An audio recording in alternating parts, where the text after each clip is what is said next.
Hi, and welcome to this week's episode of Speechy TV. Today I'm going to talk about something that a lot of people ask me, and that's the question, will an iPad help my child learn to communicate?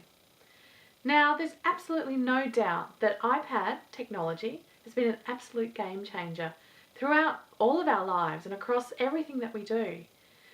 But there's a few things you need to think about before deciding whether an iPad might be able to help your child learn to communicate. If this is something that you've been wondering is right for your child, then keep watching and I'll tell you about a few of the things that you need to know about using iPads for communication.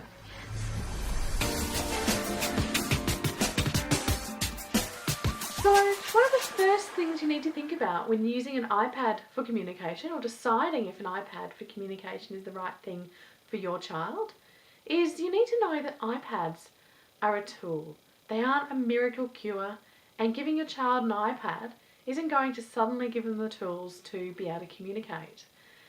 It's another tool in our communication box, and it can be really good for some children because iPads are really very engaging. And they can be much more motivating than some of the traditional therapy techniques and communication techniques that we've used in the past. On the other hand, some kids find iPads too engaging and there's too many exciting things that they can get into, games and videos and lots of fun things that are perhaps much more interesting than the hard work of learning to communicate. Now, iPads are really easy to come by. You may already have one in your house. Some of the families that I work with have 2 or 3 iPads in their house now because they have been using them to help their child communicate.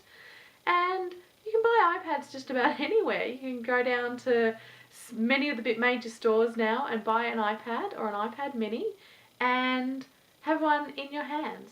Whereas traditional AAC technology is often much harder to get, that there's a limited number of suppliers and sometimes, quite often, they're much more expensive because there's only a few made. They're not designed for everyday commercial use that everybody and their neighbour and their grandmother can have. So cost is a really big thing to think about. But one thing that you don't get when you buy an iPad, compared to when you have a specialised speech pathology assessment and maybe choose a different device that's a dedicated communication device, is you don't get the support and the hands-on help to help your child communicate.